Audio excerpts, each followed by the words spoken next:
panahon sa krisis human sa kalamidad, di kinahanglan ang pagtinabangay kay daghan ang naglisod. Ilabi na sa adlaw-adlaw nga pagkaon. Atong tan-awon kining pang #spreadkindness nga gihimo sa usa ka kananan sa lungsod sa Liloan. Ang report ni Nico Sereno. Busy kini mga trabahante sa usa ka kan-anan sa Liloan pag-andam ni mga food packs alang sa ilang feeding program. Labi na human miigo ang bagyo, gihingusgan nila kini aron makahatag og pagkaon sa mga labing apektado karong panahona. Alang sa tag-iya, doon na sila gi-allocate nga 5 pesos kada plato nga halin sa ilang kan-anan sa feeding o gift-giving program. Gisugdan nila kini niadtong Disyembre 25 kamilanat og pipila ka adlaw. Pang 4 days na nila mo gibuhat.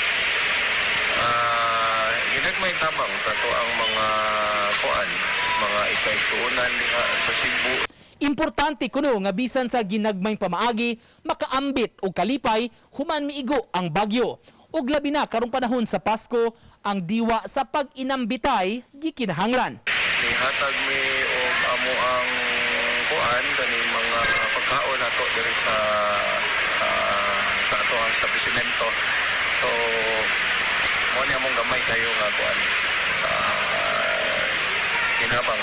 Kini og lain-laing pang efforts nga gihimo sa mga Pinoy, pamatuod lang unsa ka importante ang pagpaambit og pag-spreadkindness. Uban ni Marlon Melgazo og Lance Gabutin, Nico Sereno, Balitang Bisdak.